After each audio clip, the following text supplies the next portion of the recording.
For the past few years, it seems that every night I have some sort of fight with my mom. Topics may include bedtime, the color of my socks, how well I clean the kitchen, the amount of music I consumed, and, of course, whether every article of clothing I owned was somehow too small. It was as if every decision I made needed the stamp of approval or the consequent fight from a disagreement. And I knew the fighting never did anything good.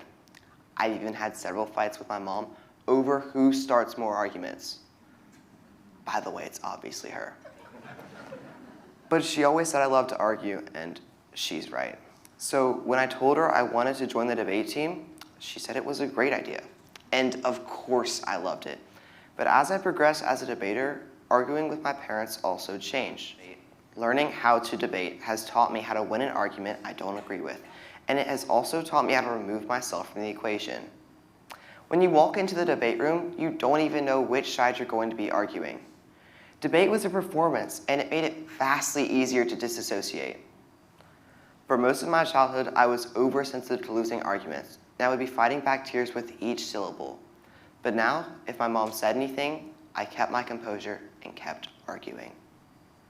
My new skills ended up being far worse for my relationship with my parents than I ever imagined, and only led to more problems. The first of which is that all of our arguments became about my mom. While I learned to feel less, she still felt every word like a punch. I was learning the strategy and structure of arguing and trying to apply it to the personal disagreements I had. This also caused me to emotionally detach from each and every disagreement. It caused me to get braver and more critical than I had ever been before, which leads us to our second problem. We could not communicate without arguing. It was as if everyone was already ready to fire back the weapons each time we had a confrontation. However, I'm not alone in this. According to the professor of psychology at the Florida Atlantic University, adolescents report 3 to 4 conflicts with parents and 1 to 2 conflicts with friends every day. Teenagers are argumentative, whether you want to blame it on self-confidence or hormones. The problem was that each and every disagreement I had was part of my eternal struggle for control. I wanted to make my own decisions, and I sure thought I'd do a whole lot better than my parents would. There are just too many things about today's circumstances that they can't understand, is what I told myself. They make bad decisions regarding me, and I need to declare my right to power. All of our arguments had become ineffective because no one was listening and no one was willing to give. Sadly, this problem extends far beyond the reaches of my living room. I found that, outside the debate room, arguments often don't do what they're supposed to do. They have become counterproductive means of establishing authority or gaining self-esteem when they should be about solving problems. And while the former can be a result, far too much of the time we find ourselves fighting for those reasons and not for the ideas within the argument. And while an obvious solution is, hey, why don't we all just stop arguing and get along? That's not realistic. Despite its flaws, arguing is a necessary form of communication between individuals. We need to be able to advocate for our respective sides and disagree on that, but really we need to learn how to do it better. Thankfully, there are 2 strategies that we can use to change the way we argue. The first is presented by social psychologist Hunter Gelbach, who suggests taking a different perspective. That term's ambiguous, so here's an example.